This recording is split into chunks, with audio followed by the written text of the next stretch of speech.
Assalamualaikum warahmatullahi wabarakatuh. Alhamdulillahi rabbil alamin. Wassalatu wassalamu ala asrafil anbiya'i wal mursalin wa ala alihi wa ashabihi rasulillahi ajma'in.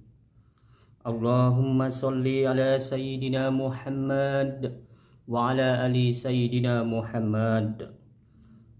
Kepada saudara-saudaraku para pendengar yang dirahmati oleh Allah Subhanahu wa taala. Allah Subhanahu wa taala ingin membuat kita umat Nabi Muhammad menjadi orang-orang yang beruntung ketika di akhirat di padang mahsyar pada hari kiamat. Dan Allah tidak ingin kita menjadi orang-orang yang merugi ketika di depan pengadilan Allah Subhanahu wa taala. Sehingga Allah menyediakan surga bagi kita yang mau berbuat baik, beramal soleh dan bertakwa kepadanya. Allazi khalaqal mauta, Allah yang menciptakan mati, wal hayata, Allah yang menciptakan hidup. Liyabluwakum ayyukum ahsanu amala, Allah hanya ingin melihat di antara kalian siapa yang paling baik amalannya di hadapan Allah Subhanahu wa taala. Allah tidak melihat banyaknya amal kita. Allah tidak melihat sedikitnya amalan kita, tetapi yang Allah lihat adalah siapa yang paling baik amalannya di hadapan Allah Subhanahu wa taala. Karena amal yang banyak belum tentu baik di hadapan Allah Subhanahu wa taala. Tetapi mungkin karena amal kita yang banyak tidak tulus karena Allah Subhanahu wa taala, maka tidak baik pula di hadapan Allah Subhanahu wa taala. Boleh jadi amal kita yang sedikit tulus karena mengharapkan ridho dan rahmat Allah Subhanahu wa taala. Itulah yang terbaik di hadapan Allah Subhanahu wa taala. Bagaimana kita beramal agar amal kita baik di hadapan Allah Subhanahu wa taala? Begitu juga amal kita yang sedikit ini belum tentu juga baik di hadapan Allah Subhanahu wa taala. Lalu bagaimana amal kita yang banyak, amal kita yang sedikit agar baik di hadapan Allah Subhanahu wa taala?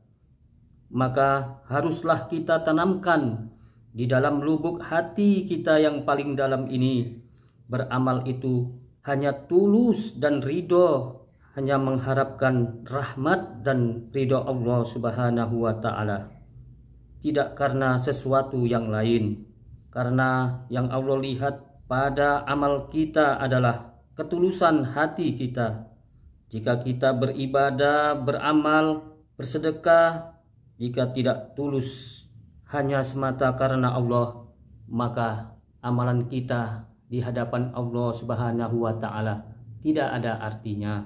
Allah tidak melihat paras cantik tampannya wajahmu. Allah tidak melihat banyaknya hartamu. Allah tidak melihat ibadahmu, amalan-amalanmu. Yang Allah hanya lihat adalah hatimu, cantik dan tampan wajahmu, sedikit banyak hartamu. Kalau tidak dapat menyebabkan hatimu tulus dan bersih, maka nilainya di hadapan Allah Subhanahu wa taala nol. Ibadahmu, sholatmu, puasamu, sedekahmu, zakatmu, haji dan umrohmu tidak ada nilainya di hadapan Allah jika tidak bisa hatimu menundukkan nafsumu. Allah tidak melihat banyaknya amalanmu. Allah tidak melihat sedikitnya amalanmu. Yang Allah lihat adalah siapa yang paling baik dan paling tulus amalannya di hadapan Allah Subhanahu wa taala. Karena amal yang banyak belum tentu baik di hadapan Allah Subhanahu wa taala. Sebagai seorang mukmin, sedikitnya 17 kali di dalam sehari semalam menyatakan pengakuan di hadapan Tuhannya. Semua amal ibadahnya yang ada pada dirinya semata-mata hanya pada Allah Subhanahu wa taala kembalinya.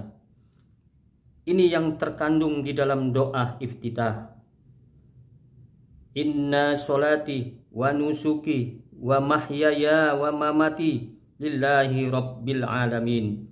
Sesungguhnya solatku, ibadahku, hidupku, matiku hanya bagi Allah semata-mata. Dari pengakuan inilah terpancar jiwa yang tulus, luhur, dan akhlak yang terpuji, sehingga hidup tidak mementingkan diri sendiri, penuh rasa kasih sayang sesamanya, rela berkorban untuk saudara-saudaranya. Inilah salah satu amal perbuatan kita yang baik di hadapan Allah Subhanahu wa Ta'ala, sebagaimana Allah berfirman dalam Al-Quran surat Al-Baqarah ayat 195. Bismillahirrahmanirrahim. Wa anfiqu fi sabilillahi wa la tulqu bi aydikum ila tahlukati wa ahsinu innallaha yuhibbul muhsinin. Dan belanjakanlah harta bendamu di jalan Allah, dan janganlah kamu menjatuhkan dirimu sendiri ke dalam kebinasaan, dan berbuat baiklah, karena sesungguhnya Allah menyukai orang-orang yang berbuat kebaikan. Kepada saudara-saudaraku yang dirahmati oleh Allah Subhanahu wa Ta'ala, tidak jarang kita jumpai orang-orang yang karena kesenangan hidupnya mengejar dunia mati-matian sampai lenyap sifat-sifat mukminnya. Dunia yang hanya sementara ini, habis waktunya hanya untuk mengejar, mencari, menumpuk hasil yang selama ini mereka impikan. Tidurnya pun terganggu oleh pemikiran rencana esok hari. Begitulah selamanya orang yang telah terpedaya oleh kesenangan nafsu dunia belaka, sehingga lupa akan kewajibannya, hakikat tugas hidup yang sebenarnya. Jika sudah demikian, seorang hamba, ibadahnya, amalan-amalannya akan menjadi rusak di hadapan Allah Subhanahu wa Ta'ala. Karena apa?